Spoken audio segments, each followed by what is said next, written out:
નમસ્તે વિદ્યાર્થી મિત્રો, સમર્પણ વિદ્યા મંદિરના વિડિયો લેક્ચરમાં હું આપનું હાર્દિક સ્વાગત કરું છું.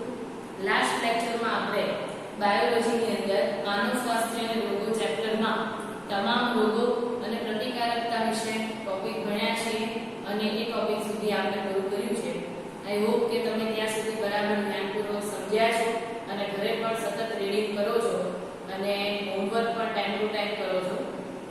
હવે આજે આપણે એક ટોપિક પર જઈએ છીએ, એઇડ્સ. તમે જાણો છો એ પ્રમાણે એઇડ્સ ચેપી રોગ છે અને ચેપી હોવાની સાથે તે ઘાતક ગંભીર જીવલેણ રોગ પણ છે. તો આજે આપણે એઇડ્સ વિશે વાત કરીએ. જો તમને કોઈ એવો પ્રશ્ન કરે કે એવો કયો ચેપી રોગ છે જે જીવલેણ છે, તો તમારે યાદ રાખવાનું મિત્રો એઇડ્સ. તો એઇડ્સ ડિસીઝ ને ધ્યાનથી સમજીએ તો ધ્યાન આપજો. એઇડ્સ AIDS એઇડ્સ નું પૂરું નામ એક્વાયર્ડ ઇમ્યુનો ડેફિશિયન્સી સિન્ડ્રોમ છે. Acquired immuno deficiency syndrome. હવે તમે જુઓ મિત્રો, જે રોગની પાછળ સિન્ડ્રોમ લાગતું હોય ને એ એક ખામી હોય, અને જે રોગની પાછળ ડિસીઝ લાગતું હોય, ડિસીઝ એટલે ગુજરાતીમાં રોગ, એ સામાન્ય રોગ છે, એ ખામી નથી. એટલે કે ઈ વારસાગત ન હોય, વારસાગત ન થાય. જ્યારે સિન્ડ્રોમ જેવા લાગતું હોય ઈ વારસાગત થઈ શકે છે, એની એટલી શક્યતાઓ છે. જેનો અર્થ થાય છે મિત્રો કે પ્રતિકારક તંત્રની ઉણપથી થતો રોગ. જ્યારે આપણું પ્રતિકારક તંત્ર એ સક્ષમ નથી ત્યારે એ પ્રતિકારક તંત્રની ઉણપથી થતા રોગ છે. જે વ્યક્તિના જીવનકાળ દરમિયાન ઉપાર્જિત થાય છે, એ જન્મજાત નથી હોતો. આ એક એવો રોગ છે કે જે ચેપી છે અને ઉપાર્જિત છે, જન્મજાત નથી હોતો. પણ અહીંયા આપણે એનું જે નામ છે એમાં સિન્ડ્રોમ લાગે છે એટલે એવી શક્યતાઓ ખરી, પણ એ વારસાગત નથી હોતો. યાદ રાખજો. જે વ્યક્તિના જીવનકાળ દરમિયાન ઉપાર્જિત એટલે કેવું? જે જન્મ બાદ થાય, જન્મજાત ન હોય. જન્મ થઈ ગયા પછી અમુક વસ્તુના સંપર્કમાં આવવાથી અમુક એવા શરીરને ચેપી કારકોના અહેસાસ થવાથી થતા રોગો, એવા રોગ એટલે ઉપાર્જિત. જેમ કે શરદી, કફ, તાવ, માથું દુખવું, આ બધું જન્મજાત ન કહેવાય. જન્મ થઈ ગયા બાદ ઉપાર્જિત રીતે આપણામાં અલગથી થતા રોગો છે. બરાબર? જે દર્શાવે છે કે જન્મજાત રોગ નથી. સિન્ડ્રોમ એટલે લક્ષણોનો સમૂહ. આ રોગ સિન્ડ્રોમ એટલે લક્ષણોનો સમૂહ. સમજ્યા ને મિત્રો? સિન્ડ્રોમ એટલે ખામી, અને ખામી એમાં ચોક્કસ લક્ષણ અસર પ્રગટ કરતું હોય છે. આ રોગ સૌપ્રથમ 1981 માં નોંધાયો હતો અને છેલ્લા 25 વર્ષોમાં તે આખા વિશ્વમાં ફેલાઈ ગયો છે. તેનાથી 25 મિલિયન થી પણ વધારે લોકો મૃત્યુ પણ પામ્યા છે. આ એવો ગંભીર રોગ છે અને આ ઘણા સમય પહેલાથી, એટલે આપણને કીધું એ પ્રમાણે 1981 ની સાલથી આ રોગની અંદર ઘણા બધા એવા લોકો છે કે જે 25 મિલિયન જેટલા લોકો આનાથી અસરગ્રસ્ત બની અને મૃત્યુ પણ પામ્યા છે. એઇડ્સ, ચલો એઇડ્સ કોણ ફેલાવે છે? એઇડ્સ કરવા માટે જવાબદાર રોગવાહક કોણ છે? એ છે વાયરસ. જેમ આપણે બેક્ટેરિયાને જીવાણુ કહીએ છીએ, એમ વાયરસનું બીજું નામ છે વિષાણુ. અને આ એક વાયરસ છે જે આ એઇડ્સનો રોગ કરે છે, અને એ વાયરસનું નામ છે HIV વાયરસ. એઇડ્સ માટે જવાબદાર વાયરસ HIV વાયરસ. HIV નું પૂરું નામ human immuno deficiency virus. Human immuno deficiency virus. Okay, આનું ગુજરાતી કરીએ તો મનુષ્યની રોગપ્રતિકારકતાની ખામી પ્રેરતો વાયરસ. મનુષ્યમાં રોગપ્રતિકારકતાની ખામી ધરાવતો વાયરસ HIV વાયરસ. તે રિટ્રોવાયરસનો સમૂહ છે. આ જે વાયરસ છે ને રિટ્રોવાયરસનો સમૂહ છે. ને રિટ્રોવાયરસ છે ને ગંભીર રોગોમાં જ કાર્યરત હોય, જેમ કે કેન્સર. બરાબર? તો કે રિટ્રોવાયરસ ઉપરાંત ટ્યુબરક્યુલોસિસ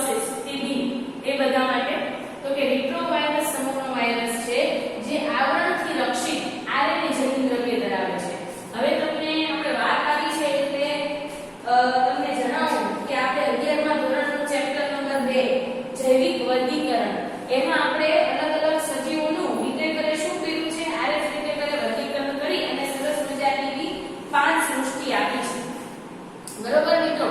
તો એમાં આપણે ઈ ચેપ્ટરમાં વાયરસનું પણ બંધારણ ભણ્યા હતા. વાયરસ છે, વિરોઇડ છે, પ્રિયોન્સ છે, આ બધા સૂક્ષ્મ જીવોના, અતિ સૂક્ષ્મ જીવોના બંધારણ વિશે વાત કરી. એમાં આપણે વાયરસ વિશે જાણ્યું હતું કે વાયરસનું બંધારણ કેવું હોય. તો વાયરસમાં બરાબર સેન્ટરમાં પોલીન્યુક્લિયોટાઇડની શૃંખલા સ્વરૂપે આરએનએ આવેલું હોય. સોરી, ન્યુક્લિયોટાઇડની શૃંખલા સ્વરૂપે આરએનએ આવેલું હોય. એમાં જનીન તરીકે આરએનએ હોય અને એની ફરતે બધે આ રીતે કેપ્સોમિયરના એકમ યાદ હોય તો તમને કેપ્સોમિયરના એકમો આ રીતે ગોઠવાયેલા હોય અને એનાથી કેપ્સિડ નામની રચના બને અને પ્રોટીન એ કેપ્સિડ પ્રોટીન કહેવાય અને બરાબર સેન્ટરમાં આરએનએ હોય. આ રીતની કઈ વાયરસની રચના હોય. વાયરસ બન્યું છે ને હોય, યાદ રાખજો, વાયરસ બન્યું હોય nucleic acid plus protein. Nucleic acid સ્વરૂપે કોણ છે અહીંયા? આરએનએ. યાદ રાખજો, વાયરસ શેનો બન્યો હોય? આરએનએ વત્તા પ્રોટીનનો. તો તમે જુઓ કે જે આવરણથી રક્ષિત આરએનએ જનીન દ્રવ્ય ધરાવે છે, બરાબર સેન્ટરમાં આરએનએ છે અને આ આરએનએ છે એ શેનાથી રક્ષિત છે? પ્રોટીનથી રક્ષિત છે. તો કે જે આવરણથી રક્ષિત આરએનએ જનીન દ્રવ્ય ધરાવે છે કોણ મિત્રો? આ એચઆઈવી વાયરસ. સામાન્ય રીતે એઇડ્સના ફેલાવા માટેના મુખ્ય કારણો અહીંયા આપ્યા છે. એમાં મુખ્ય આપણને 4 કારણો જણાવ્યા છે. એમાં પહેલું કારણ છે કે ચેપી વ્યક્તિ સાથેના જાતીય સંબંધથી. ચેપી વ્યક્તિ સાથેનો જાતીય સંબંધ એટલે કે જો એકબીજાના જનનકોષોની આપ-લે કરી અને સમાગમથી સંપર્કમાં, મૈથુન ક્રિયા દ્વારા સંપર્કમાં આવવું, પ્રજનનના હેતુથી સંપર્કમાં આવવાથી આ રોગનો ફેલાવો ઝડપથી થાય છે. બીજું, દૂષિત રુધિર અને તેની નિપજોના ઉપયોગથી. આને ધ્યાનપૂર્વક સમજજો બેટા કે દૂષિત રુધિર એટલે કે આ એચઆઈવી ગ્રસ્ત રુધિર કે જેની અંદર આ વાયરસની હાજરી જોવા મળી હોય એવું રુધિર પ્લસ રુધિરની નિપજ. એ રુધિરની નિપજ કઈ હોય? તો રુધિરમાં શું શું જોવા મળે છે? રુધિર રસ, રુધિર કોષો અને રુધિર કણિકાઓ, જેને આપણે ત્રાક કણિકા કહીએ છીએ, આપણા થ્રોમ્બોસાઇટ્સ. બરાબર? તો એ બધા શું કહેવાય? રુધિરની નિપજો કહેવાય. આના ઉપયોગથી પણ આ રોગ ફેલાય છે. સી એટલે કે ત્રીજું કારણ છે મિત્રો, ચેપગ્રસ્ત વ્યક્તિ દ્વારા ઉપયોગમાં લેવાયેલ સિરિંજ કે સોયનો ઉપયોગ નશાકારકો દ્વારા કરવાથી. એવો વ્યક્તિ કે જેને એઇડ્સ થયો છે, એ એઇડ્સ થયેલા વ્યક્તિ દ્વારા જે વપરાય અથવા એના ઉપર જે ટ્રીટમેન્ટમાં ટ્રીટ કરે જે સોય કે સિરિંજ કે કોઈ સાધનો, ઇન્સ્ટ્રુમેન્ટ જે ઓપરેટ હોય એની ઉપર વાપર્યા હોય અને ઈ વાપરેલા સાધનો કોઈ અન્ય નશાકારક વ્યક્તિ છે એ જાણ બહાર વાપરે તો એને પણ એઇડ્સનો ચેપ લાગવાની શક્યતા છે. અને ચોથું કારણ કે રોગિષ્ઠ માતા એટલે કે એવી માતા જેને એઇડ્સ થયો છે, એ રોગિષ્ઠ માતા ગર્ભસ્થ શિશુને તેના જરાયની રચના દ્વારા સંક્રમિત કરવાની ક્ષમતા ધરાવે છે.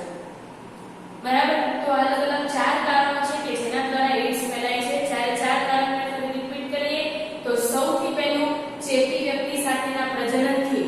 જેને એઇડ્સ થયો છે એની સાથે પ્રજનનની ક્રિયા કરવાથી આ રોગનો ફેલાવો થાય છે. બી, દૂષિત રુધિર અને એવા દૂષિત રુધિરની નિપજો એટલે રુધિરમાં રહેલું હોય રુધિર રસ એટલે કે રુધિર પ્લાઝમા, બ્લડ પ્લાઝમા, રુધિર કોષો, બ્લડ સેલ જેવા કે WBC, RBC અને રુધિર કણિકાઓ 3.5 લાખ જેટલી જે છે બોડીમાં એ રુધિર કણિકાઓ. તો એના ઉપયોગથી અમુક વ્યક્તિઓને ત્રાક કણિકાઓ શરીરમાં ન બાંધતી હોય તો એની પણ ટ્રીટમેન્ટ ડોક્ટર આપતા હોય એના શરીરમાં દાખલ કરવા માટે. તો આ બધું જે હોય એનું પહેલા રુધિર જ દૂષિત હોય તો એવા રુધિરની જો ત્રાક કણિકાઓ અલગ કરીને દાખલ કરવામાં આવે તો એ પણ દૂષિત જ હોય. બરાબર? તો આ રીતે પછી ત્રીજું કારણ છે કે ચેપી વ્યક્તિ છે, જે ચેપગ્રસ્ત વ્યક્તિ છે એના ઉપર વાપરેલી સાધનો, સોય, સિરિંજ વગેરેનો ઉપયોગ એક નશાકારક વ્યક્તિની જાણ બહાર કરે તો એની અંદર આ ચેપ લાગે છે. અને ચોથું અને છેલ્લું કારણ છે કે જે રોગિષ્ઠ માતા છે જેને એઇડ્સ થયો છે, ઈ માતા કોઈ બાળક ધારણ કરે છે, ગર્ભવતી બને છે તો ઈ બાળકમાં જરાયુ નામની રચના કે જે માતામાંથી બાળકમાં અને બાળકમાંથી માતામાં દ્રવ્યોની આપ-લે કરે છે, આ જરાયુ નામની રચના દ્વારા માતામાંથી આ વાયરસ એક બાળકમાં, એક ગર્ભસ્થ શિશુમાં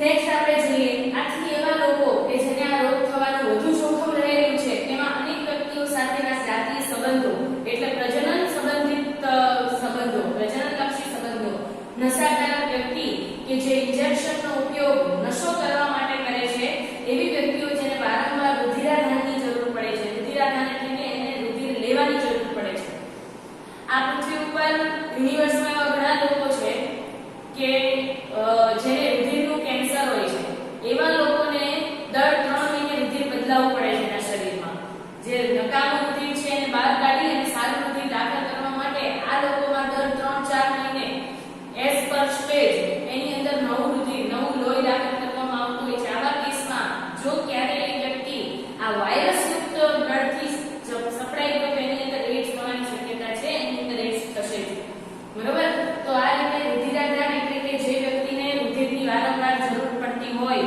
એવા વ્યક્તિને એચઆઈવી નો ચેપ ધરાવતી માતા દ્વારા જન્મતા બાળકનો પણ આ વાયરસને ફેલાવવામાં અથવા એડ્સ રોગ થવામાં અગત્યનો ભાગ છે તો આ બધા એ કારણો મેં તમને કહ્યા કે જેનાથી એડ્સ થઈ શકે છે શું તમે જાણો છો કે વારંવાર રુધિરાદાન કરવાની જરૂર ક્યારે પડે છે હમણાં મેં તમને કીધું જેને રુધિરનું કેન્સર હોય એને લ્યુકેમિયાનું કેન્સર કહેવાય અને એના કિસ્સામાં દર 3-4 મહિને ડોક્ટરની સલાહ મુજબ રુધિર બદલાવાનું હોય છે તો આ કિસ્સામાં જે રોગી વ્યક્તિનું રુધિર છે એ ભૂલે ચૂકે પેશન્ટમાં દાખલ થઈ જાય તો એને 100% એડ્સ થાય છે અત્રે નોંધનીય છે કે એચઆઈવી એડ્સ માત્ર સ્પર્શ કે ભૌતિક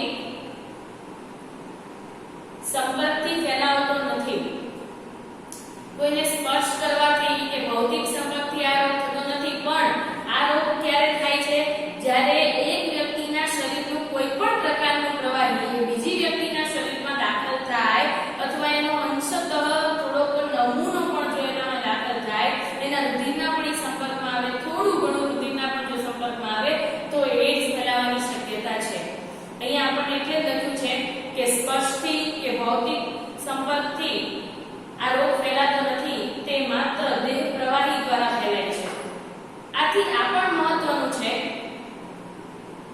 કે શારીરિક તેમજ મનોવૈજ્ઞાનિક એટલે કે ફિઝિયોલોજિકલ સ્વચ્છતા માટે એચઆઈવી એડ્સ ગ્રસ્ત વ્યક્તિને પરિવાર કે સમાજથી અલગ ન કરવી એનો અર્થ એવો નહીં કે આપણી પ્રોટેક્ટિવિટી માટે જે વ્યક્તિને એડ્સ થયો છે એને આપણે પરિવાર કે સમાજથી અલગ કાઢી મૂકીએ એની સાથે કોઈ વાતચીતનો પણ વ્યવહાર ન રાખીએ એવું ન કરવું જોઈએ એની સાથે સહાનુભૂતિ દાખવવી જોઈએ અને એને પણ એડ્સથી બચાવવા માટેના રસ્તા બતાવવા જોઈએ અને આપણે પણ ચેતીને રહેવું જોઈએ ચેપ લાગવો અને એડ્સના લક્ષણો પ્રદર્શિત થાય તેની વચ્ચે હંમેશા એક અંતરાલ હોય છે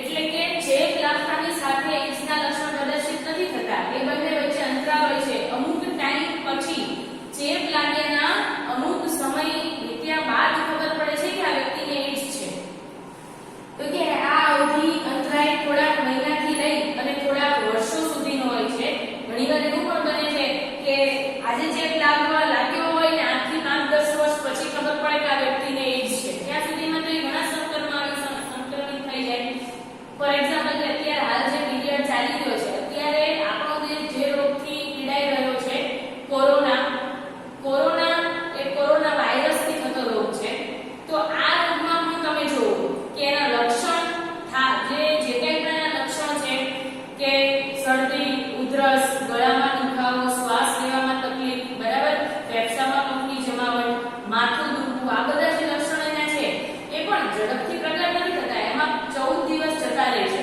એટલે 14 પર જરૂરી નહીં 14 20-25 દિવસમાં જતા રહે ત્યાં સુધી આપણા ઘરના તમામ સભ્યો ઘરની તમામ વસ્તુઓ આસપાસમાં બધી જગ્યાએ આપણે જઈ ચૂક્યા હોઈએ છીએ બધા સાથે સંપર્ક કરી ચૂક્યા હોઈએ છીએ તો એટલા ટાઈમ પીરિયડમાં એ રોગ ફેલાઈ શકે છે સેમ એ રીતે એડ્સનું પણ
ઈ એક હેલ્ધી સેલ છે, તંદુરસ્ત સારો કોષ, એમાં આક્રમણ કરે છે.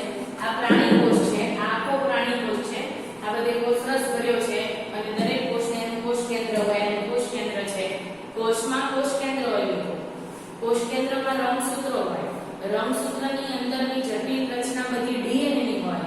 ડીએનએ ની ચોક્કસ લંબાઈનો ટુકડો એટલે જનીન, અને જનીનની અંદર શું હોય તો કે એની અંદર ન્યુક્લિયોટાઇડ, ને ન્યુક્લિયોટાઇડમાં કોણ હોય તો કે નાઇટ્રોજન શર્કરા, ફોસ્ફેટ સમૂહને નાઇટ્રોજન બેઝ. આ યાદ રાખજો. એક ક્રમિક સરસ યાદ રાખજો. પ્રાણી કોષ છે, પ્રાણી કોષને એક જ આવરણ હોય, તમે જાણો છો એમ કોષરસ પટલ. અંદર બધે કોષરસ ભર્યો હોય, ટૂંકમાં જીવરસ હોય, અને જીવરસના બે ભાગ એટલે કોષ કેન્દ્ર અને કોષરસ. યાદ રાખજો. ચલો અંદર આવે છે વાયરસ. વાયરલ આ રીતે કોષમાં દાખલ થાય. દાખલ શું થયું? એનો આખો કોષ નથી થયો, આખો વાયરસ અંદર એનું જનીન દ્રવ્ય અંદર નાખે છે, એટલે કે આરએનએ અંદર આવ્યું. હવે અંદર આવ્યા બાદ એ શું પ્રોસેસ કરે છે તો જોઈએ. રિવર્સ ટ્રાન્સક્રિપ્ટેઝ, ધ્યાનથી સમજો. રિવર્સ ટ્રાન્સક્રિપ્ટેઝ એક ઉત્સેચક છે.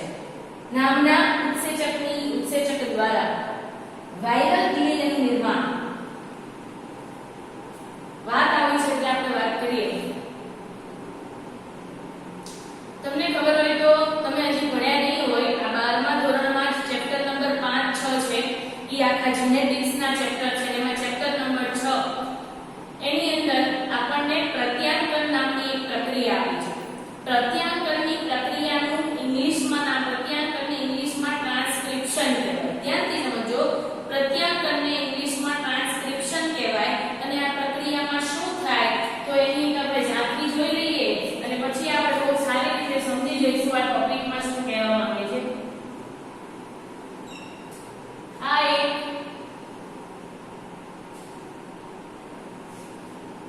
એક ડીએનએ છે, જેને મેં આટલેથી આટલું હોય ને, આટલેથી આટલું, એને એક કુંતલ કહેવાય. શું કહેવાય? એક કુંતલ. આટલું એક કુંતલ કહેવાય. આપણે બે ડીએનએ લંબાઈનો ચોક્કસ ટુકડો એટલે જરી, પછી આટલો પણ હોય, બરાબર? આટલેથી આટલો પણ હોય, ડિપેન્ડ્સ, બરાબર? ત્યાંથી ક્રોપ થાય છે, કેટલો ભાગ જવાબદાર છે. તો કે આટલું એક કુંતલ કહેવાય. અને આ આખું જે કુંતલ છે એમાં એક વળાંક આવ્યો. જોયું તમે? આ રીતે એક વળાંક આવ્યો આખો રીતે. અત્યારે એક વળાંક અહીંયા પણ હશે, એના પછીના ડીએનએ ના કુંતલમાં પણ હશે, પણ એ વળાંકને આ મેં ખોલી નાખ્યો છે. અને એ ખોલ્યા બાદ થોડુંક ઝૂમ કર્યું છે, એટલે તમને એ ખોલ્યા પછી આવું ખુલ્લું લાગે છે. આવી રીતનો જે વળાંક હોય, બરાબર? આને આપણે ખોલી નાખીએ એટલે કે આ વચ્ચે જે આંટી પડી ગઈ છે, આને ખોલી નાખીએ એટલે પાછું સીધું થઈ જાય. પછી આમ થોડું ખેંચી લીધું, ઝૂમ કરી દીધું, એટલે આવું લાગે, બરાબર? હવે આની અંદર તમે જાણો છો કે ડીએનએ ના એક કુંતલમાં, ખબર હોય કે ન ખબર હોય યાદ રાખજો, ડીએનએ ના એક કુંતલમાં નાઇટ્રોજન બેઝની 10 જોડ હોય. સામે હોય એટલે ટોટલ સંખ્યા કેટલી થઈ? 20 થઈ. હવે તમે જો એ 10 અહીં આપણે ગોઠવી દઈએ. Adenine, thiamine, cytosine, guanine, thiamine, cytosine, adenine, guanine, adenine, thiamine. બરાબર? ટૂંકમાં 4, 8 અને 10 થઈ ગયા. હવે આ ડીએનએ છે, અત્યારે જે આપણે જોઈએ ડીએનએ છે. ડીએનએ માટે જે આ શૃંખલાની સામે એક બંધબેસની પૂરક શૃંખલા નામ લખી નાખીએ. તો એડેનાઇન હોય તો સામે શું હોય? થાઇમિન હોય. થાઇમિન હોય તો એડેનાઇન હોય. સાઇટોસિન હોય તો ગુઆનિન. ગુઆનિન તો સાઇટોસિન. થાઇમિન તો એડેનાઇન. સાઇટોસિન તો ગુઆનિન. એડેનાઇન તો થાઇમિન. ગુઆનિન તો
આવું છૂટા જ પડી જતા પછી ક્ષણિકવાર માટે વિનૈસર્ગીકૃત પામે છે અને પછી એની સામે યોગ્ય આરએનએ ના નિર્માણ માટે પ્રક્રિયા શરૂ થતા ટ્રાન્સક્રિપ્ટેજ આગળ એનું કામ ચાલુ કરે છે. અહીંયા એનું પ્રારંભિક જનીનો હશે, અહીંયા સેન્ટરમાં એ બધા એના બંધારણીય જનીનો હશે અને જે શરીરે પહોંચે ત્યારે સમાપ્તિકારક સ્વરૂપે ઈ ટર્મિનેટર જનીનનો ભાગ ભજવશે. તો ચલો અહીંયા પ્રમોટર છે કામ ચાલુ કરીએ તો થાઇમિનની સામે આરએનએ હવે જે બનાવીએ છીએ આરએનએ બનાવીએ છીએ એટલે થાઇમિનની સામે એડેનાઇન હોય આરએનએ માટે. ચલો એડેનાઇન હોય તો તમને યાદ હોય તો ડીએનએ માં જ થાઇમિન હોય, આરએનએ માં થાઇમિન આવેલો હોતો નથી. આરએનએ માં શું હોય? યુરેસિલ હોય. શું હોય? યુરેસિલ હોય. માટે એડેનાઇનની સામે કોણ આવશે? યુરેસિલ આવશે. પછી ગ્વાનિન તો સાઇટોસિન, સાઇટોસિન તો ગ્વાનિન, એડેનાઇન તો થાઇમિન, ગ્વાનિન તો સાઇટોસિન, થાઇમિન તો એડેનાઇન જ આવશે. સોરી અહીંયા હમણાં આપણે વાત કરી એમ એડેનાઇનની સામે શું આવી જાય? આરએનએ હોય એટલે યુરેસિલ આવે. ટી હોય તો સોરી સી હોય તો જી આવશે, ટી હોય તો એ આવશે અને એ હોય તો આરએનએ હોવાથી અહીંયા શું આવશે? યુરેસિલ આવશે. તો તમે જોવો અહીંયા એક નવી શૃંખલાનું સંશ્લેષણ થયું અને એ જે શૃંખલા જે બની એ શેની બની? mRNA ની બની અને આ પ્રક્રિયા ડીએનએ આધારિત શું કહેવાય એને? ડીએનએ આધારિત mRNA બોલાય ને આવું mRNA અને આ પ્રક્રિયામાં કયો સૂચક વપરાયો? ટ્રાન્સક્રિપ્ટેજ. કયો? ટ્રાન્સક્રિપ્ટેજ વપરાયો. ખબર પડી તમને? તો આ જે પ્રક્રિયા છે ને એને ટ્રાન્સક્રિપ્શન કહેવાય. આ પ્રક્રિયા એની દિશામાં થાય છે. આ જેની સાચી દિશા હોય આ દિશામાં થાય છે તેને કહેવાય ઓરિજિનલ ટ્રાન્સક્રિપ્શન. પણ જો આ પ્રક્રિયાને આપણે રિવર્સ કરીએ તો એટલે કે આપણી પાસે આરએનએ તો છે જ, આરએનએ આધારિત ડીએનએ. હમણાં આપણે શું કીધું? ડીએનએ આધારિત આરએનએ. પણ હવે ઊંધું કરીએ, આરએનએ આધારિત ડીએનએ. તો આ પ્રક્રિયાને શું કહેવાય? રિવર્સ ટ્રાન્સક્રિપ્શન કહેવાય ને. શું કહેવાય? ટ્રાન્સક્રિપ્શનની દિશા આમ છે, ઊંધું કરીએ તો રિવર્સ ટ્રાન્સક્રિપ્શન કહેવાય. તો આ પ્રક્રિયા માટે જો ટ્રાન્સક્રિપ્ટેજ વપરાતો હોય તો રિવર્સ પ્રક્રિયા માટે શું વપરાય? રિવર્સ ટ્રાન્સક્રિપ્ટેજ વપરાય. બરાબર બેટા? તો હવે આપણે જોઈએ કે આરએનએ નો દાખલ થઈ ગયો છે. હવે આ આને સમજીએ. હવે તમને સમજાઈ જશે જલ્દી. રિવર્સ ટ્રાન્સક્રિપ્ટેજ દ્વારા વાયરલ ડીએનએ નું નિર્માણ. કારણ કે આનું કેવું કામ છે? આરએનએ આધારિત ડીએનએ. બરાબર? એ ડીએનએ બનાવશે આરએનએ. એટલે આરએનએ એક શૃંખલા તો છે, ન્યુક્લિક એસિડની ન્યુક્લિયોટાઇડની એક શૃંખલા તો છે. હવે એની જેવી એની સામે ડીએનએ ની શૃંખલા, ડીએનએ માટે બીજી શૃંખલા બનાવશે. કે આની પાસે જે કઈ વસ્તુ હશે ખબર છે? એની પાસે આરએનએ છે એટલે આરએનએ ની જે રચના છે આપણે લખી નાખીએ. એ એની અંદર એવું હોય થાઇમિન હોય સી જી યુ એ જી સી. બરાબર? એની પાસે આ એક શૃંખલા છે. હવે આ શૃંખલાની સામે ડીએનએ ની શૃંખલા બનાવશે. કેવી રીતે? એની જેવી. કઈ કયા ઉત્સેચકની મદદથી? રિવર્સ ટ્રાન્સક્રિપ્ટેજ. ઉલટું પ્રત્યાંતર. શું કહેવાય? ઉલટું પ્રત્યાંતર. તો અહીંયા શું આવશે? ડીએનએ ની બનાવવાનું છે. એટલે યુરેસિલ લખું કે થાઇમિન? થાઇમિન લખું છું. બરાબર? કારણ કે થાઇમિન શેમાં હોય? ડીએનએ માં હોય. યુરેસિલ માત્ર આરએનએ માં હોય. યુરેસિલ ક્યારે ડીએનએ ના બંધારણમાં જોવા મળતો નથી. આ બધા એસીપી બધું શું છે? નાઇટ્રોજન બેઝ છે. શું છે? નાઇટ્રોજન બેઝ છે. તો આની સામે યુ આવશે. યુ હશે તો એડેનાઇન આવશે. સાઇટોસિન એટલે ગ્વાનિન. જે એટલે જી ફોર ગ્વાનિન. ગ્વાનિન હોય તો સામે cytosine. C for cytosine. Uracil તો એડેનાઇન. એડેનાઇન તો યુરેસિલ. સોરી આપણે જે શૃંખલા બનાવવાની છે એ આરએનએ આધારિત ડીએનએ ની બનાવવાની છે. એટલે અહીંયા બધા ડીએનએ માટેના જ આપણે નાઇટ્રોજન બેઝ લખશું. તો એડેનાઇન છે તો સામે શું આવશે? અહીંયા થાઇમિન આવશે. યુરેસિલ હશે તો એડેનાઇન જ આવશે. Guanine, cytosine, adenine, thiamine, cytosine અને અહીંયા ગ્વાનિન. ખબર પડી મિત્રો? તો આ રીતે અહીંયા જોવો તમે કેટલી શૃંખલા બની ગઈ? બે બની ગઈ. એટલે વાયરસ જે છે એ mRNA ની મદદથી ડીએનએ ની બીજી શૃંખલાનું નિર્માણ કરી શકે. તો આને શું કહેવાય? ઉલટું પ્રત્યાંતર કહેવાય. રિવર્સ ટ્રાન્સક્રિપ્ટેજ આમાં વપરાય. તો કે હવે આરએનએ ના કોષમાં દાખલ થાય. હવે આવી રીતે એક હતી એમાંથી એને બે શૃંખલા બનાવી. એટલે બે શૃંખલા થઈ ગઈ હોય એટલે બે શૃંખલા હોય એટલે શું થયું? Viral DNA. વાયરસે બનાવેલી એટલે વાયરસનું ડીએનએ એટલે વાયરલ ડીએનએ થયું. હવે આ વાયરલ ડીએનએ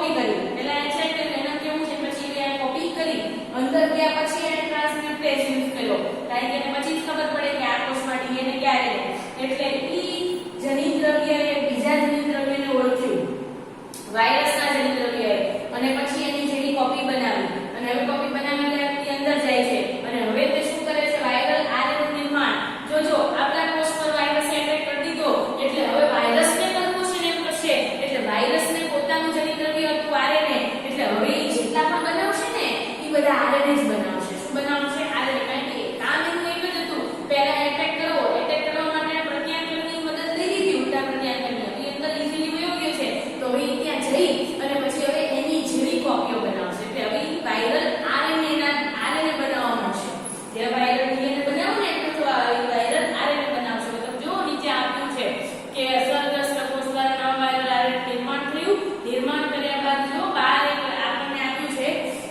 અહીંયા નવા વાયરસનું નિર્માણ જો ઘણા બધા વાયરસ બનાવવા આ કોષ કેન્દ્ર છે આ આપણું ડીએનએ છે મનુષ્યનું ડીએનએ છે આ મનુષ્યના ડીએનએ માં જઈ અને એને આરએનએ ની કોપીઓ બનાવવાનું ચાલુ કરી ઘણા બધા વાયરલ આરએનએ બનાવવાના હવે એવું વાયરસ તરીકે વધશે અને એક કોષને એને એટેક કર્યો છે અત્યારે તો આ જો આ કેટલા કોષ અહીંયા દોર્યા છે એક જ પ્રાણી કોષ દોર્યો છે એ એક જ પ્રાણી કોષમાં એટેક કર્યો છે હવે અહીંયા આપણા આગળના બીજા કોષોમાં પણ એટેક કરશે આવી રીતે આપણા વધુ ને વધુ કોષોને વાયરસગ્રસ્ત બનાવશે એક કોષ તો વાયરસગ્રસ્ત બને ઓની એક સરસ મજાની નોંધ આપી છે એની ઉપર ખાસ ધ્યાન દેવાનું છે નોંધમાં શું લખ્યું છે જ્યારે વાયરસ સ્વયંજનન પામે અને મુક્ત થાય સ્વયંજનન એટલે શું આ શબ્દને ઓળખજો હવે તમે જુઓ કે ડીએનએ એક હતો ડીએનએ માંથી આરએનએ બનાવો તો ડીએનએ માંથી આરએનએ બનાવવાની જે રચના છે એ એક પ્રકારે સ્વયંજનન જેવી જ કહેવાય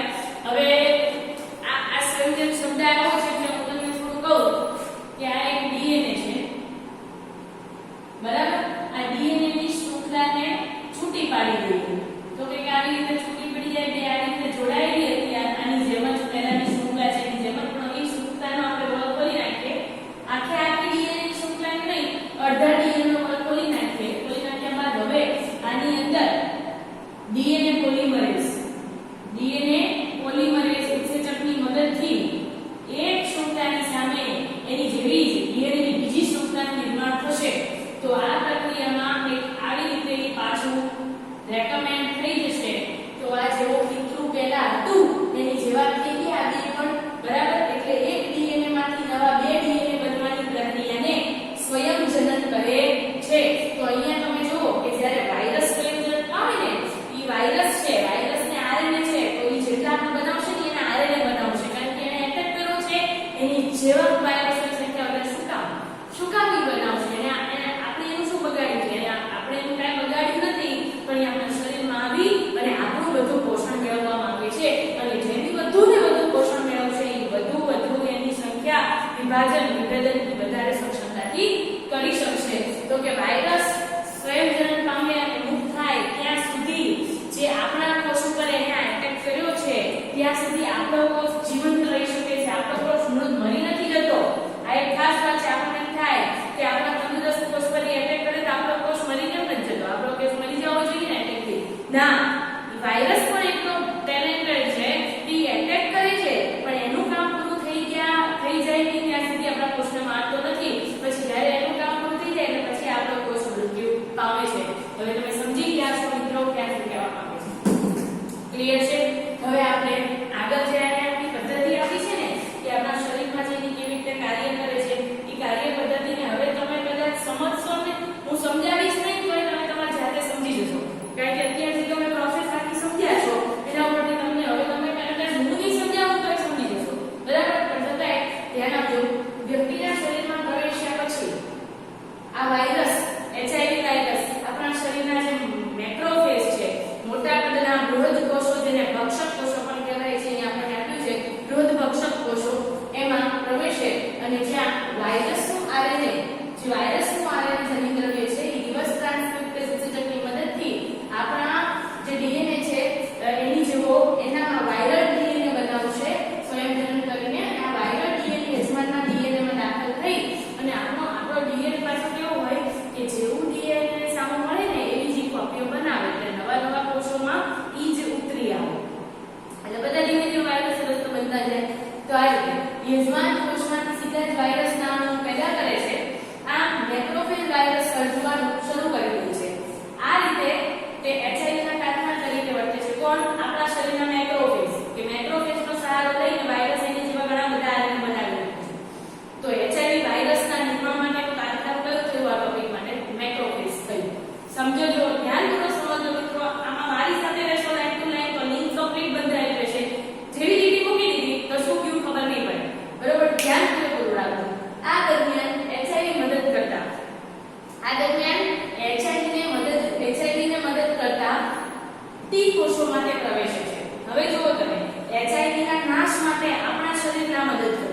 એચઆઈવી ના મદદ કરતા નહીં, આપણા શરીરમાં તે મદદ કરતા જે લસિકા કોષો જે આપણું રોગ પ્રતિકારક તંત્રના આપણે ભણાવ્યા છે તમને પ્રાથમિક અંગો અને દ્વિતીયક લસિકા અંગો વિશે વાત કરી હતી આપણે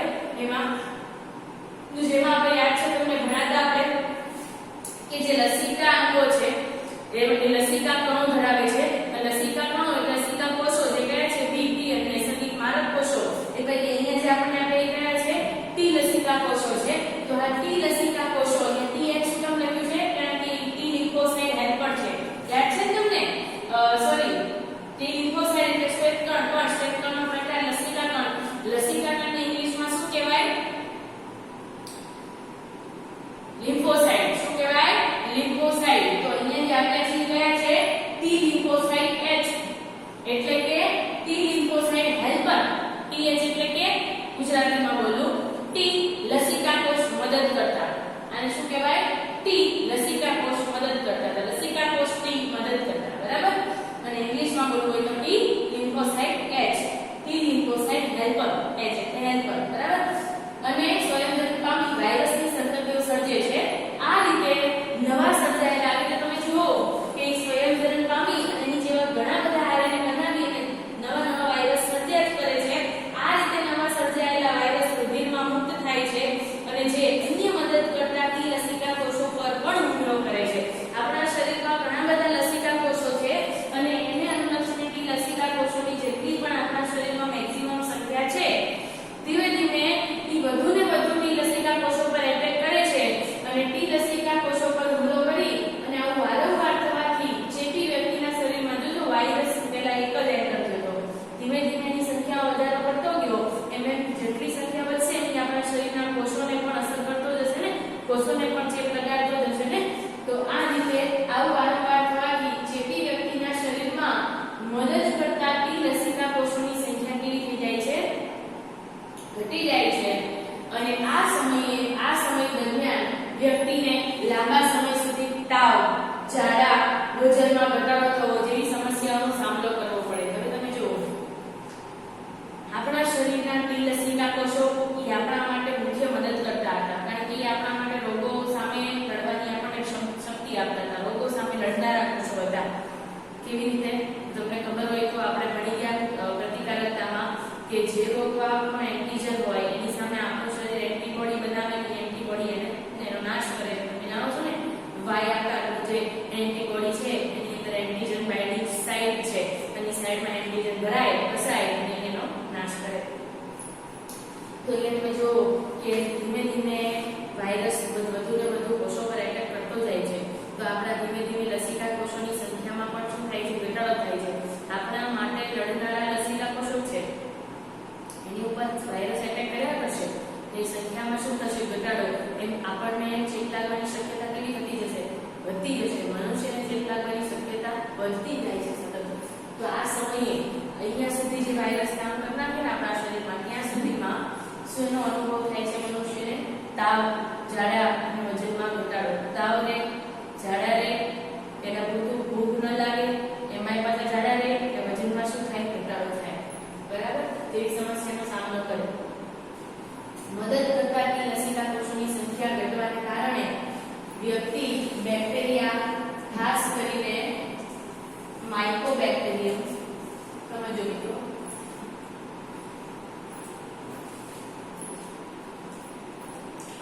મદદ કરતા ટી લસિકા કોષોની સંખ્યા ઘટવાને કારણે બેક્ટેરિયા ખાસ કરીને માઇકોબેક્ટેરિયમ વાયરસ તેમજ ટેક્સોપ્લાઝમા આ બધા છે ને એ એવા રોગવાહકો છે ચેપી રોગવાહકો કે જે આપણા શરીરમાં એટેક કરી અને આપણને રોગ પ્રેરે છે તો અહીંયા આપણને એટલે કીધું છે કે બેક્ટેરિયા માઇકોબેક્ટેરિયમ જે સૂક્ષ્મ જીવ છે બેક્ટેરિયા કરતા પણ ઝીણા જીવાણુ છે વાયરસ ફ્લૂ ટેક્સોપ્લાઝમા આ જે છે ટેક્સોપ્લાઝમા એ પણ જીવાણુ છે જેવા પરોપજીવીઓના ચેપનો શિકાર બને છે કારણ કે આપણા ટી લસિકા કોષો પર હુમલો કર્યો છે અને એટલે આપણું પ્રતિકારક તંત્ર ધીમે ધીમે કેવું બની જશે નબળું એટલે આપણને ચેપ લાગવાની શક્યતા અને રોગો થવાની શક્યતા પણ પહેલા કરતા પણ વધારે વધી જશે કારણ કે શરીરને લડવા વાળો જે હતું એને જ વાયરસને નિશાનો બનાવી દીધો એટલે હવે આપણને રોગો થવાની શક્યતા પણ વધે છે તો રોગીની પ્રતિકારકતા એટલી ઘટી જાય છે કે તે આવા ચેપકારક પોતાનું રક્ષણ કરવા કેવો બનતો જાય, ધીમે ધીમે અસમર્થ બનતો જાય અને એડ્સના નિદાન માટે વ્યાપક રીતે ઉપયોગમાં લેવાતી કસોટી એડ્સ થયો હોય તો એડ્સના નિદાન માટે હવે જે ઉપયોગમાં લેવાતી કસોટી છે, આપણે તમને ખબર હોય તો તમને કીધું હતું કે ટાઇફોઇડ થાય તો શેનાથી ખબર પડે? ટાઇફોઇડનું નિદાન કરવા માટે કઈ કસોટી હતી? એ વિડાલ કસોટી. તો એવી રીતે અહીંયા જે કસોટી છે એ કઈ કસોટી છે? એલિઝા કસોટી. તો કે એડ્સના નિદાન માટે વ્યાપક રીતે ઉપયોગમાં લેવાતી કસોટી એટલે એલિઝા કસોટી. જો કોઈ વ્યક્તિને એડ્સ થયો હોય અને એના શંકાસ્પદ લક્ષણ ડોક્ટરને એનામાં દેખાય એટલે ડોક્ટર એમ કહે કે તમે એલિઝા ટેસ્ટ કરાવી અને રિપોર્ટ લઈને આવો, પછી આગળ જોઈએ શું છે. બરાબર? એ ડોક્ટર શેનું તમને સજેશન કરે? આપણને સજેશન કરે કે તમે એલિઝા ટેસ્ટ કરાવો. એલિઝા ટેસ્ટનું પૂરું નામ શું છે? તો એલિઝા ટેસ્ટ જે છે એનું પૂરું નામ છે enzyme linked immuno sorbent acid. Enzyme linked immuno sorbent acid ELISA નું પૂરું નામ ફરી એકવાર યાદ રાખજો. Enzyme linked immuno sorbent acid. Okay. Anti retrovirus ઔષધો એન્ટી રિટ્રોવાયરસ ઔષધો દ્વારા એડ્સનો ઉપચાર આંશિક રીતે થઈ શકે છે. ઘણી વખત જે એડ્સ છે એ એડ્સનો ઉપચાર કેટલીક એન્ટીબાયોટિક દવાઓથી પણ કરવામાં આવે છે. તો કે એન્ટી રિટ્રોવાયરસ ઔષધ દ્વારા, એન્ટી રિટ્રોવાયરસ એટલે કે રિટ્રોવાયરસના નાશ માટે જવાબદાર જે દવાઓ છે એની સામે એન્ટી છે પ્રતિદ્રવ્ય ઊભું કરનારી છે, એના દ્વારા એડ્સનો ઉપચાર આંશિક રીતે શક્ય થઈ શકે છે. અને આ દવાઓ રોગીના સંભવિત મૃત્યુને પણ ટાળી શકે છે, પરંતુ રોકી શકતી નથી, જે અનિવાર્ય છે. એટલે કે મૃત્યુને ટાળી શકે છે પણ અતિશય રિટ્રોવાયરસની તીવ્રતામાં એને રોકી શકતી નથી. તો આ બધી વસ્તુ યાદ રાખજો. એ કેટલો ગંભીર રોગ છે મિત્રો. કેમ ગંભીર છે એનું એક રીઝન છે કે એનો જે ટાઈમ પીરિયડ છે લાંબો છે અને લેટેડ ખબર પડે છે. જાણ બહુ મોડી થાય છે, જેના કારણે ટ્રીટમેન્ટ એટલું સક્ષમતાથી કરવું થોડું અઘરું પડે છે. એટલે પણ એની દવા છે એટલે દવાથી પણ ટ્રીટમેન્ટ, અને અત્યારે તો ઘણું બધું સાયન્સ આગળ વધ્યું છે અને હાલમાં પણ એની દવાઓની શોધ ચાલુ જ છે. કેન્સર, એડ્સ, ટ્યુબરક્યુલોસિસ જેવા ગંભીર રોગોની દવાઓની શોધ આજે પણ ચાલુ છે. અને નવી નવી જેટલી પણ કંપનીઓ છે, જેટલી પણ ફાર્માસ્યુટિકલ કંપની છે, એ બધી નવી નવી દવાઓની શોધ હજી પણ સતત કરે છે. અને આપણે આશા કરીએ કે ભવિષ્યના સમયમાં આવા